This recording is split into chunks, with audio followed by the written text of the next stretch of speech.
supermoon, and what sets this one apart? So what a supermoon is essentially the closest the full moon gets to the Earth in a year. As we know, the orbit of the moon is not a perfect circle. It gets closer and further away, and so starting Sunday night into Monday, we'll have the closest full moon of the year. Now this one is historically close. The moon hasn't been this close to the Earth since January 1948, so it's been a long time. Wow, so can you give me some stats, like how much closer will the moon be and how much larger and brighter is it predicted to appear? Sure, and that's actually a really important question because this supermoon is only going to be a couple about 30 kilometers further from the January 1948 approach. So we're not talking about astronomical distances. I mean, they're astronomical maybe to you and me, but to the moon and the Earth, that's not that much of a difference. It will, however, appear to be about 14% larger in the night sky than the smallest full moon. But maybe what's most noticeable is that it'll be about 30% brighter. So Sunday night into Monday, you may see a bright light out in the sky, and that's the moon.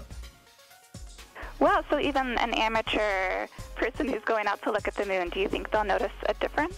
Well, they may notice that it's brighter, but they may not necessarily notice, especially if they haven't looked at the moon regularly, that it's much larger. But if you start looking at the moon starting Sunday and look at it regularly over the next few weeks, months, and even longer, you may start appreciating the difference in size of the moon as it goes in its orbit around the Earth. And especially if you take pictures of the moon regularly, you can notice that there is that difference. Actually, that takes me to our next question. When should a person go out to get ready to see this spectacular supermoon, and what advice do you have for them? Yeah, so the most important thing is that really, obviously if it's clear, go out starting Sunday night. Now it'll be closest on Monday morning, but Mondays are always busy, and so if you're unable to get out either Sunday or Monday morning, Monday night will be fine. And really the important thing is to get out, find a clear space where you're free certainly of bright lights, but even tall buildings or trees that'll obstruct your view, especially when the moon is low in the sky. Later on at night, when the moon's high in the sky, any spot's going to be fine. And I was curious, are you guys at NASA using this opportunity to study the moon or anything else in the solar system? Well, we're continuously observing the moon with the LRO spacecraft. Unfortunately, our time is running short here, but we're always making new observations of the moon from the LRO spacecraft, which has been orbiting the moon for over 7 years, dramatically changing our view of the moon and indeed reshaping our view of the entire solar system.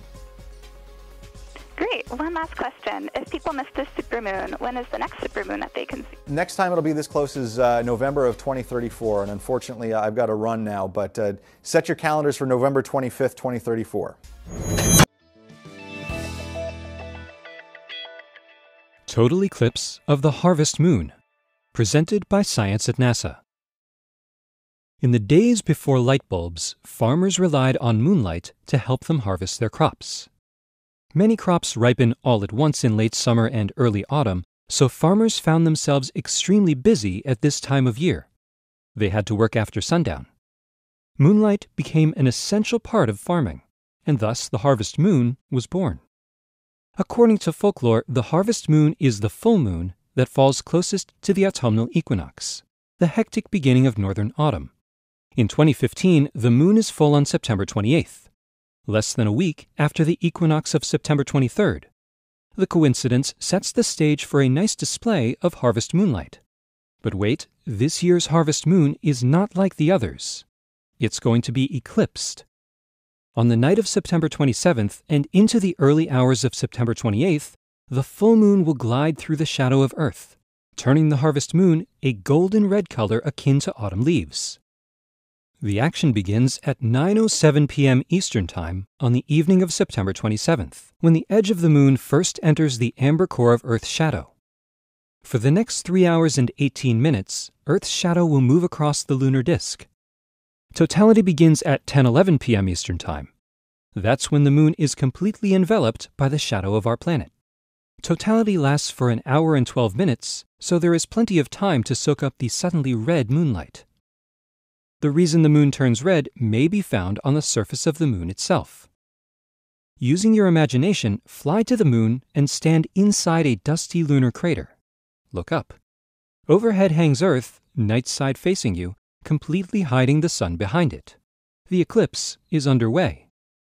You might suppose that the Earth overhead would be completely dark, After all, you're looking at the night side of our planet. Instead, something amazing happens. When the sun is located directly behind Earth, the rim of the planet seems to catch fire. The darkened terrestrial disk is ringed by every sunrise and every sunset in the world, all at once. This light filters into the heart of Earth's shadow, suffusing it with a coppery glow. Back on Earth, the shadowed moon becomes a great red orb. One more thing.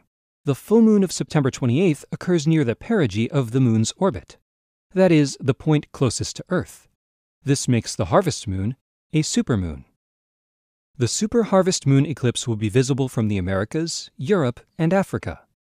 It brings an end to a remarkable series of 4 consecutive total lunar eclipses visible from North America, a so-called tetrad. Perhaps the heavens have saved the best for last. If you live in the eclipse zone, mark your calendar for September 27th to 28th and enjoy the show. For more beautiful sights in the night sky, stay tuned to science.nasa.gov.